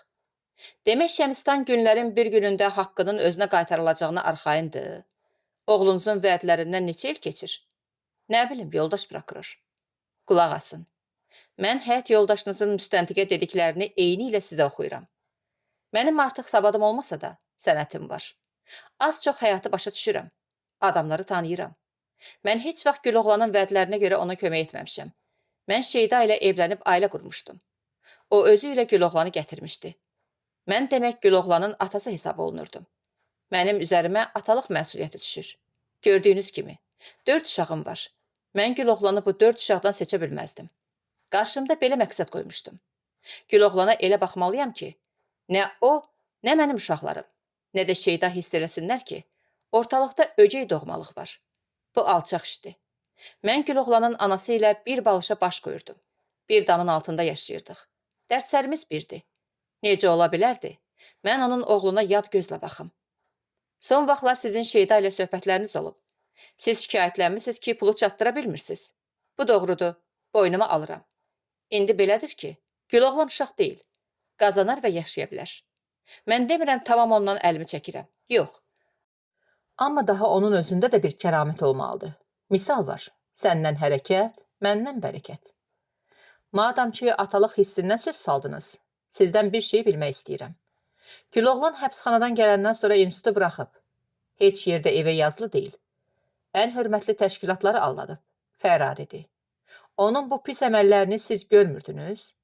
Yaxşı ata olmaq təkcə pul torbasının ağzını açmaq deyil. Mən Güloğlanın təşkilatçılara aldatdıqlarını bilmirdim. Doğrudur, Məətəl qalırdım ki, bu şəxsin əlində heç bir sənəd yoxdur. Bəs necə olur hər yerə gedir? Birdən Moskvadan zəng vurur, birdən Riqadan, birdən Daşkentdən. Necə olur? Fikirləşirdim. Deyirdim, yəqin şairdir. Ona heç bir sənəd filan lazım deyil. Gül oğlan özü də belə deyirdi. Şairə nə sənəd? Şair elə özü sənəddir. Belə. Demək siz yoldaşınıza demirdiniz ki, oğlu bir işin qulpundan yapışsın. Elə bilirdiniz şair belə yaşamalıdır. Niyə? Bilirəm. Şairlər işləyirlər. Elə şair var, əvvəl daş karxanasında işləyib, ailə saxlayıb. Ana bacı qoymayıb heç kimə möhtac olsun. Sonra Allah böyük şair olub. Bayaq dediklərinizlə indi dedikləriniz düz gəlmir. Mən qəlb danışmıram, yoldaş müstəntiq. Deyirdim, yəqin işlər başqalaşıb. Belə olmasaydı. Başqa bir təşkilat indiyə kimi Gül oğlandan xəbər almazdı ki, ezamiyyət yazırıq. Bir sənəd var. Qaldı iş məsələsinə. Mən bunu heç vədə deyə bilməzdim. Onda gərək Şeydadan ayrılardım. İş vərəqəsi 19-21. Həyat yoldaşınızın dedikləri aydın oldu sizə? Burada aydın olmayan bir şey yoxdur. Mənə bir şey yenə yaxşı aydın deyil. Xahiş edirəm deyəsiz. Siz anasınız axı. Bundan başqa siz müəllimsiniz. Bəs necə oldu ki, belə hərəkət edə bildiniz? Necə hərəkət eləmişəm? Müstəntiq yazır. Maraqlıdır ki, ana özü yağ içində böyrək kimi böyüməmişdi. O, oğlu kimi zərərli həyat sürməmişdi. Ancaq onun müəllimlik sənəti arasında fasilələr olmuşdu. Doğrudur, sizin əsasınız var ki, fasilələrdə xəstə olmusunuz. 4 ay xəstə yatdığınız zaman oğlunuz bir dəfə gəlib sizə dəyməmişdi. Müəllimlər oğlunuz Gül oğlanın natəmiz həyat yolu haqqında çox söhbətlər ediblər. Təəssüf ki, sizə təsir göstərə bilməyiblər. Siz onlara oğlunuz haqqında danışmağa qadağan eləmisiniz. Madam oğlunuz məktəbə gəlmir, məktəblə əlaqədar heç bir yaramaz hərəkət Gül oğlandan çıxmayıb, onda oğlunuz haqqında da uzun-uzadı söhbətlər kəsilməlidir. Bu barədə siz heç kimi eşitmək istəmirsiniz. Prokuror müstəntiqin rayona gedişi zamanı dediyi sözləri bir də Şeydaya xatırlatdı. İstəyirəm ki, məni düz başa düşəsiz. Oğlunuz haqqında səhv hərəkətlərə yol verirsiniz və səhv hərəkətlərdə davam edirsiniz. Sizi anlayıram, anasınız. Ancaq mənim ürəyimə başqa şeylər də gəlir. Siz deyəsən, oğlunuzun işləməyib, belə fərari həyat sürməsi ilə qürrələnirsiniz. Sizi uzaqdan, yaxından tanıyanlara, oğlunuzun daxil olmaq istədiyi cəmiyyətin üzvlərinə demək istəyirsiniz ki, siz, bax, belə əla anasınız. Sizin oğlunuz ömrü boyu işləməyəcək. Ancaq işləyənlərdən 1000 dəfə artıq yaşayacaq. Çünki onun arxasında siz varsınız. Sizi tanıyanlar qoy bilsinlər ki, ana necə olur? Analar necə qızlar doğub? Onlar necə ana olublar? Bəlkə siz kanyakların arasını bir müddət kəsəydiniz? Bəlkə siz bir müddət Şəmistana rahatlıq verəydiniz? Siz onu qışın çovğunlu günlərində də, yayın ot dökən günlərində də toylarda çalmağa, pul, kanyak gətirməyə məcbur eləmsiz. Müstəntiq şəhərə qayıdandan sonra Güloğlan haqqında yenə tələsməmişdi. O bir müddətdə Güloğlanı öyrənmiş, anaya dediyi sözlərin təsirini görməmişdi. Hiss edirdim ki, prokurorun daxili əzabları azalır. Müstəntiq Baykov işdə heç bir ilişik qoymamışdı. Müstəntiq Şeydaya hər şeyi xatırlatmışdı. Ona imkan, vaxt vermişdi ki, oğlunun düzəlməsinə kömək etsin. Şeyda inadından əl çəkməmişdi. Mən oğlumu belə təmin edəcəm. Gül oğlan başqalarını ki ağız açmır, hər kəs yerində otursun. Hamının nəzəri prokurorda idi. Mənim də, milis rəisi Sadıq Rızayeviçin də, Əli Məhəmmədin də. Ana ilə oğul başını aşağı salmışdı. Son məqam gəlib çatdığını deyəsən bilirdilər. Ana da, Gül oğlan da. Son məqam nə ilə nəticələnəcək? Prokuror Danqanın həbs olunmasına qərar verəcəkmi? Onda Şeyda oğlu Gül oğlandan elə buradaca ayrılmalıdır. Ana bir səmtə, oğlu başqa səmtə getməlidir. O səmtə ki, daha Şeyda Güloğlanı istədiyi vaxt görə bilməyəcək. Güloğlan şəhərin görkəmli, adamlar gür olduğu yerlərdə gözə dəyməyəcək.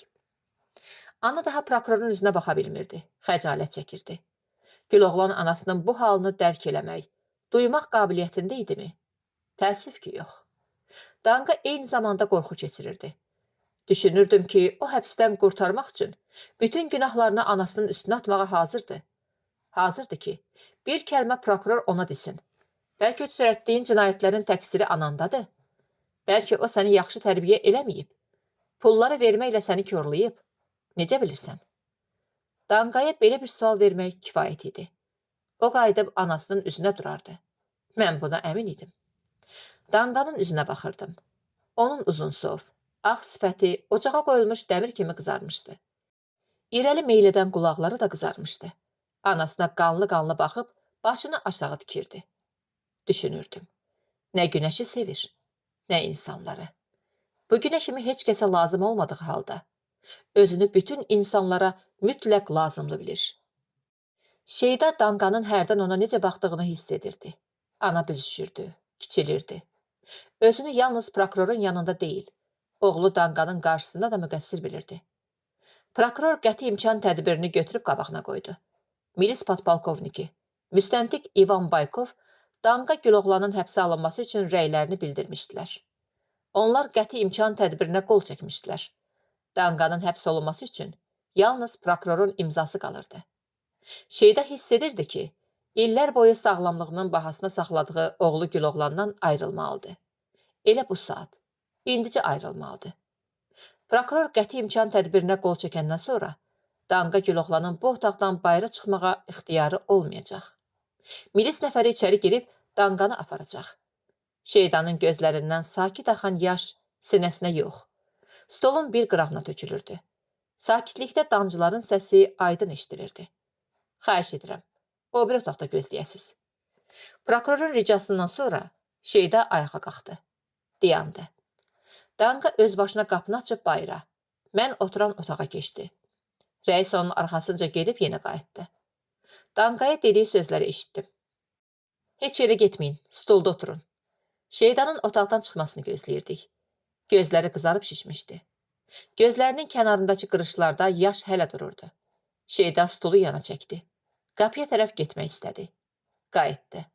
Prokurora tərəf 2-3 addım atdı. Ananın yaxınlaşdığını görüb prokuror ayağa qalxdı. Bəlkə oğlumun cəzasını biraz yüngülləşdirəsiz? Bugün mənə çox şey aydın oldu. Başıma nə gəlib? Hamısını özüm eləmişəm. Şeyda ixtiyarsız addımlarla qapıya çatanda prokuror əlindəki qələmi qəti imkan tədbirinin üstünə qoydu. Fasiləsiz zəng vuran telefonun dəstəyini qaldırdı. İxtiyar Murtuzayev daxil oldu. Biləcəri yolunda avtomobil qəzası üz vermişdi. Biz prokurorla küçədə xeyli dinməz addımladıq. Belə vaxtlarda mən prokurordan heç nə xəbər almazdım. Özüm də heç nə deməzdim. Necə vacib sözü olur olsun, deməzdim. Belə anlarda prokuror gün ərzində işlərinin hamısını gözlərindən keçirirdi. Ətrafda insanlar, fəvvarələr, rəngli işıqlar vardı. Telefon zəngi, baş vermiş maşın qəzası fikrimi geri apardı. Şeyda bayıra çıxana qədər prokuror onun arxasınca baxdı. Qapı ağır örtüldü. Sadıq Rzayeviç hadisə yerinə təcili adam göndərdi.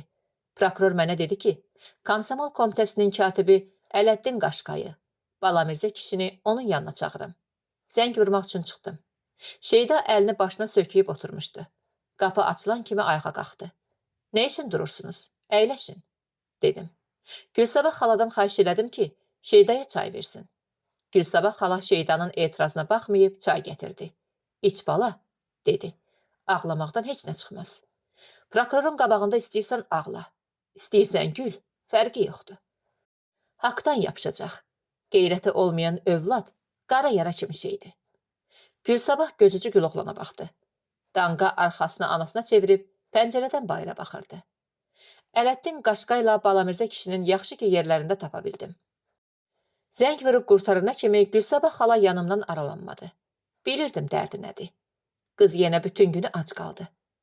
Gülsabah xalanı öyrədə bilmirdim ki, prokurora qız deyə müraciət eləməsin. Gülsabah sözlərimə əhəmiyyət vermir, dediyini deyirdi. İçəri girəndə podpolkovnik Sadıq Rzayeviçi pərt gördüm. Bildim ki, ciddi söhbət gedib. Prokuror, rəis və müstəntiqlər arasında mübahisələr olurdu.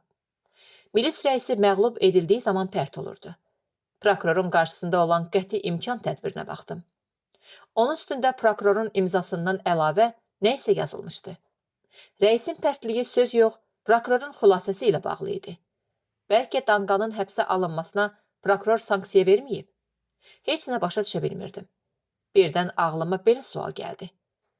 Prokuror Ələddin Qaşqayla usta Balamirzəni otağına niyə dəvət eləsin?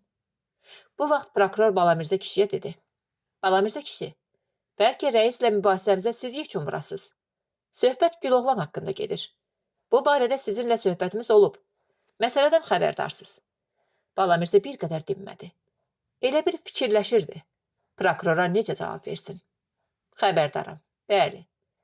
Ancaq Hekayət xanım, qarşımda çox çətin vəzifə qoyursunuz. Nə mənada? Bir tərəfində prokuror, bir tərəfimdə müstəntiqlər. Belə şəraitdə mənim fikrimi, münasibətimi bilmək istəyirsiniz. Bu məyər asan məsələdir? Sadıq Rzayeviçin beləcə mülayim mənə zənd eləməyinə baxmayın. Kinli adamdır. Sadıq Rzayeviçi yaxşı tanıyıram. İxtiyar Murtuzayev yoldaş da Sadıq Rzayeviçdən geri qalmır. Biraz da xoşlayır ki, onun dediyini təsdiq edəsən. Balamirzə neftçi idi. Təqaüd vaxtı çatmışdı. Amma təqaüdə getməmişdi. Təqaüddən acığım gəlir, deyirdi. Kişi həmişə işdə gücdə olmalıdır. Balamirzənin prokurorluqla əlaqəsi təzə deyildi. Hekayət xanım gələndən sonra bu xeyli artmışdı. Çox şeylərdə prokuror Balamirzəni çağırıb onunla söhbət edirdi və məsləhətləşirdi. Balamirzə kişinin zarafatı otaqdakı ağırlığı xeyli azaltdı. Prokurorun Güloğlanı həbs etmək barədə milis rəisi Sadıq Rzayeviçin, müstəntiq İxtiyar Murtuzayevin təkidlərini nəzərə almaması mənim üçün yeni və təəccüblü deyildi. Balamirzə prokurorun Güloğlanı həbsə almaq haqqında etirazını biləndən sonra nə üçün prokurorluğa çağırıldığını başa düşdü. Ələddin Qaşqayın razılıq bildirən nəzərləri ilə ustanın nəzərləri birləşdi. Güloğlan usta Balamirzə ilə getməli idi. İş vaxtından xeyli keçmiş idarədən çıxdıq. Hava yaxşı idi. Nə isti vardı, nə soyuq. Xəzri son dərəcə mülayim əsirdi. Elə bir şəhəri beşiyə qoyub yırğalayırdılar. Xeyli dinməz söyləməz getdik. Yanımızdan ötənlərdən dönüb arxamızca baxanlar olurdu. Onların dediklərini eşidirdik. Eynəkli prokurordu, gördünüz? Eynəkli prokurordu sözünü eşidəndə həmişə biz gülürdük. İndi isə dinməz söyləməz gedirdik. Prokuror yalnız hərdən məndən bir söz xəbər alırdı. Cavab verirdim. Yenə dinməz gedirdik. Çinarə, nə buyurursunuz Hekayət xanım? Danqa Güloğlanın haqqında səncə düz hərəkət elədim? Mənim ürəyimdən oldu Hekayət xanım. Sadıq Rzayeviçi yenə incik saldıq. Bunun eybi yoxdur Hekayət xanım. Doğrudur. Bunun eybi yoxdur. Gedirdik. Prokurorun başında fikirlər dolanırdı. Səhərki düşüncələrinin üstünə gün ərzində nə qədər düşüncələr gəlmişdi. Şeyda, Şəmstan, onların 4 uşağı. Bunlar hamısı insandı. Danqa Güloğlanı həbsə almaqla iş tamam olurdumu? Güloğlan həbsdə tərbiyə oluna biləcəkdimi? Güloğlan bu günə kimi küçənin o tərəfinə keçə bilməyən bir körpənin, bir qocanın əlindən tutmuşdumu? İş üstündə milis nəfərini təhqir etmişdi. Əslində Sadıq Rzayeviç də haqlıdır. Hekayət xanım, əldə edilən dəlillər göstərir ki, Danqa Güloğlan azadlıqda qala bilməz. Mən onun həbsə alınmasına imza atmışam. Prokuror Hekayət xanım bizim Komsomol komitəsinin ünvanına heç bir söz demədi. Ancaq biz günahlarımızı başa düşürük və heç vədə örtbasdır eləmək fikrində deyilik. Danqa Güloğlan bizim Komsomol komitəsinin ezamiyyəti ilə Riqaya, Özbəkistana, bir neçə başqa şəhərlərə getmişdi. Bu işdə yaradıcı orqanlarımızın da günahı az deyil. Bu onların öz işləridir. Danqa Güloğlanın ezamiyyət vərəqinə şəxsən mən, Ələddin Qaşqay qol çəkmişəm. Təsəvvür edirəm. Güloğlanı tanıyanlar ünvanımıza nələr deyirmiş və deyirlər. Bizi bağışlamaq olarmı? Yox. Mən prokurorun verdiyi təklifi müdafiə edirəm. Aydındır ki, prokuror bizsiz də təklifini həyata keçirə bilərdi. Bunun üçün prokurorun ixtiyarı vardı. Bizi bura dəvət eləməklə, həm də bizim hər birimizin günahını son dərəcə mədəni yolla bizə xatırladır. Bunu başa düşmək lazımdır. İstintaqdan aydın olur ki, həbsxanadan qayıdandan sonra institutu buraxıb tüfeyli həyat keçirən bu şəxs neçə illər bizim rayonda 1-ci milis bölməsinin əhatə elədiyi sahədə yaşamışdı. Nə üçün sahə milisi bir dəfə Danqa Güloğlanın kim olduğunu özündən, yaxud qaldığı evin sahibindən xəbər almamışdı? Danqa Güloğlanın məsələsi ciddi məsələdir. Bu işdə Dələduzluqdan tutmuş fərarliyə qədər var. Ne üçün biz səhvlərimizi etiraf edə bilmirik? Prokuror Danqa Güloğlanı Balamirzənin himayəsinə verir. Sakit düşünək. Danqa həbsxanaya gedəcək. Şeyda oğlu buraxılana dək onun arxasınca hərlənəcək. Yemək daşıyacaq, pul daşıyacaq. Danqa Güloğlan anası Şeydanı məharətlə tilsimə salıb. Danqa mahiyyət etibarı ilə yenidən müftə yeyib yatacaq. Danqa usta Balamirzənin əlinin altında tərbiyə olunmalıdır. Neftçilərimizin əmək yolu gözəl məktəbdir. Şəhərin tüğyanı, buz bağlayan polad dirəklər. Danqanı qoy tərbiyə etsin. O gözləri ilə görməlidir ki, yaşadığı həyatı kimlər yaradır, necə yaradır. Qoy görsün ki, o insanlar üçün heç nə etməyib. İnsanlar isə onu tərbiyə edir. O bizim doğma milisimizi təhqir edir. Milis isə Danqanı tərbiyə edir. Prokurorla yanaşı gedirdim. Mən prokurorla yol gedəndə, prokurorla durub oturanda elə bilirəm, dünya yüngülləşir, dərdlər azalır, ümidlər çoxalır. Prokurorla gedirdik. Ara sıra söz xəbər alırdı. Düşüncələrimdən aralanıb cavab verirdim. Yenə dinməz gedirdik. Güləbətini görürdüm. Çinarə, nə buyurursunuz Hekayət xanım? Bilirsən qəssab Dadaşbala nəyə görə şlyapalı adamı kişi hesab etməyib? Sən də özünü kişi hesab edirsən deyib. Qəssab bilir ki, qarşısında dayanan adamın onun qədər pulu yoxdur. Qəssab Dadaşbala Güləbətinin pullarını nəyə görə yerə çırpır? Kağız pul olmadığından əsəbləşib Hekayət xanım. Ola bilər. Axı qəssablara xırda pul da lazımdır. Alıcıya qalıq pulu qaytarırlar. Düz deyirsiniz Hekayət xanım. Amma Dadaşbala xırda pulu pul hesab eləmir. 50 qəpik qaytarmalı olanda bir tikə əti atır tərəziyə. Götürüb tullayır alıcının zəmbilinə. Alıcı nə üçün hörmətsiz hərəkətə etiraz eləmir? Üzr istəyirəm. Dadaşbala həyasız adamdır, Hekayət xanım. Ona baş qoşmaq istəmirlər. Qəssabı qudurdan alıcılar da var. Nə mənada qudurdan? Başa düşürəm səni. Qəssab başı. Bu adı görəsən Dadaşbalıya kim verib? Mən cavab verə bilmirdim. Ona görə ki, çox yerdə qəssab Dadaşbalı ilə Zəminzadənin adını bir çəkirdilər. Dadaşbala Zəminzadənin səbəbinə qəssab başı olub. Bu sözlər yuxudan sonra mənə daha qorxulu gəlirdi. Yaxşı ki, otaqda prokuror atası haqqında başqa söz demədi. Doğrudur, bu məndən ötürü tam təsəlli deyildi. Qarşıda isə ananın dedikləri, dolu qovluq, qovluğu qoyub getmiş qadın dururdu. Bütün bunlar necə olacaq? Bütün bunlar prokuror üçün nə qədər ağır yük idi. Gedirdik. Prokurorun nəzərindən qabağımızdan keçib gedən uşaq da qaçmırdı. Divara söykənmiş sərxoşa baxdığımızın üstündən aylar keçirdi. Prokuror sərxoşluqla əlaqədar həmin şəxsi xatırlayıb deyirdi. Üzündəki şiş dəhşətli idi. Gedirdik. Prokuror mənə suallar verirdi. İlk baxışda elə təsir bağışlaya bilər ki, suallarının bir-biri ilə əlaqəsi yoxdur. Belə təsir prokurorun həyatında baş verən hadisələrə üzdən yanaşmağın nəticəsində yarana bilər. Odur ki, mən prokuroru diqqətlə, düşünə-düşünə dinləyirdim.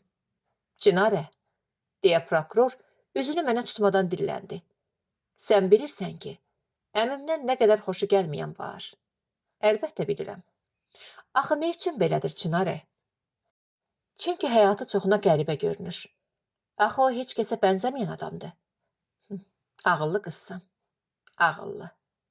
Biz gedirdik. Şəhərə qaranlıq çökürdü. İşıqlar yandıqca qaranlığı bizdən uzaqlaşdırırdı. Prokuror addımlarını yavaşıtdı. Sonra dayandı. Üzünü mənə tutdu. Gözlərimin içərisinə baxa-baxa dedi. Yorulmamsan. Qətiyyən Hekayət xanım.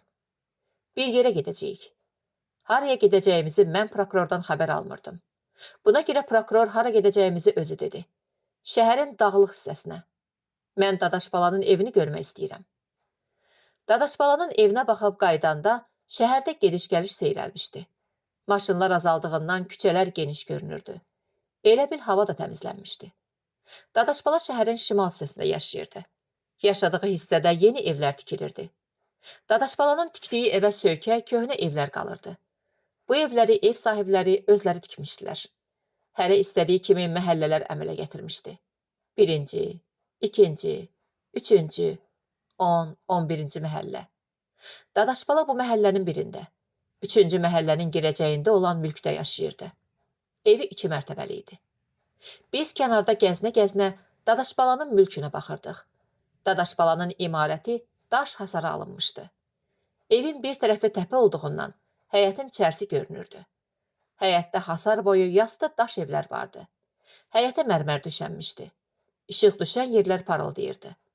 Ortada keçmiş abidələri xatırladan tikinti gördük. Abidə başdan başa firuzəyi rəngdə idi. Hər tərəfində sukranlar vardı.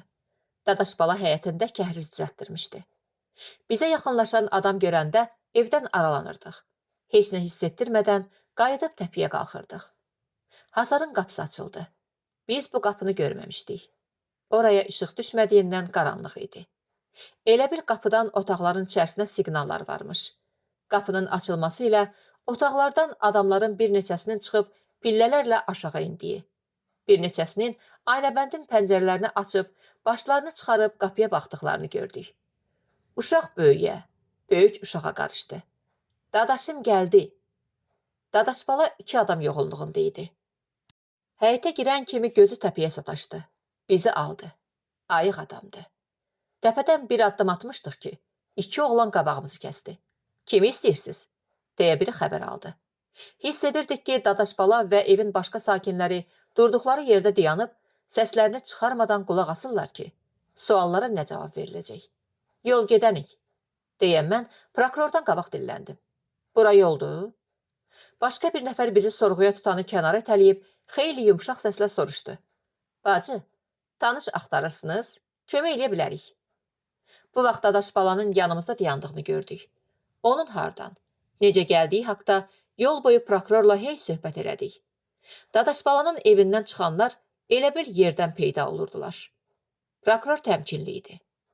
Mən qorxurdum, prokurora başqa söz desinlər. Dadaşbala haqqında çox eşitmişdim. Bilirdim ki, gecə Dadaşbalanın yaşadığı evin həndəvərinə dolanmaq yaxşı nəticə verməz. Dadaşbala mənə və prokurora diqqətlə baxdı. Oğlanları geri itələdi.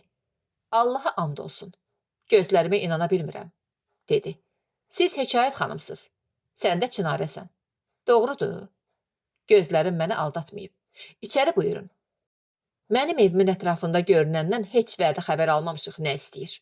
Bunlar qanmaz uşaqlardır. Bir kəlmə söz deməyəcəksiniz. İçəri girəcəyik, vəssalam. Allaha and olsun, ayrı söhbət ola bilməz. Uşaq, qaçın həyətə. Bizim həyətə girməyimizlə qara qoyunun boğazına bıçaq çəkilməyi bir oldu. Qan fışqırırdı. Qoyun fınxırıb çırpındı. Oğlan sağ dizini qoyunun çiyninə qoyub bastı. Gördüyümüz qapıların hərəsinin qabağında nəhəng, hər biri bir dam boyda it bağlanmışdı. Elə bilirdim itlərin mühasirəsindəyik. Prokurorun arxasında dayanmışdım. Belə yerlərdə mən prokurorun arxasından yarım addım da yana durmurdum. Biz həyətin ortasındaydık. Zəncirdəki 4 it səssiz küysüz, dal ayaqlarının üstünə qalxıb biz tərəfə dartınırdı. İtlər bağlanan zəncirlərin hərəsi bilək yoğunluğunda idi. Buna baxmayaraq, mənə elə gəlirdi, itlər bu saat zəncirləri qırıb üstümüzə cumacaq. İtlər dartınırdılar. Qana doğru yox, bizə doğru dartınırdılar. Yuxarı qalxın. Qəssab Dadaşbala qolunu uzadıb, qalın ətli əlini açdı. Pillələri göstərdi. Yanında dayanan adamın qulağının üstündən ağır sillə ilə vurdu. İt küçüyü, səni mən nə vaxt adam eləyəcəm? Səni qurban eləyirəm qonaqlara. Sən mənim qapıma gələn adama yol göstərirsən. Bu saat qonaqlardan üzr istə. Dadaşbalanın oğlu irəli gələndə prokuror onu dayandırdı. Heç bir üzrxahlıq lazım deyil, dedi. Siz bizə artıq əski heç nə deməmsiz. Dadaşbalanın evindən qaydanda, Dadaşbalanın oğluna vurduğu sillə qulaqlarımda səslənirdi. Qəssabın bu hərəkəti prokurora pis təsir eləmişdi. Dadaşbalanın silləsi çox şey deyirdi. Qəssabın pisinə gələn o idi ki, nəyə görə eynəkli qızı görən kimi hər şeyi anlamayıb. Məyər onun şəhərdən xəbəri yoxdur? Xəbəri yoxdur ki, eynəkli prokuror Əzrail olub, düşüb adamların üstünə. Belə maymaqlıqla oğlu Dadaşbala ola bilərmi? Bütün şərt rəqibə ilk silləni vurmaq deyil. Sillə hər yerdə adama qələbə qazandırmır. Elə yer var, silləni dillə, hörmət ehtiramla əvəz etmək gərəkdir. Çörəklə, dozla əvəz eləmək lazımdır. Yol göstərmək yox, evə, Yuxarı başa dəvət etmək gərəkdir. Pillələri qalxıb enli, uzun aynəbəndə daxil olanda itlər tərəfə baxdım. İtlər daha dartınmırdılar. Şonquyub dilləri ilə ağızlarının yanlarını yalayırdılar.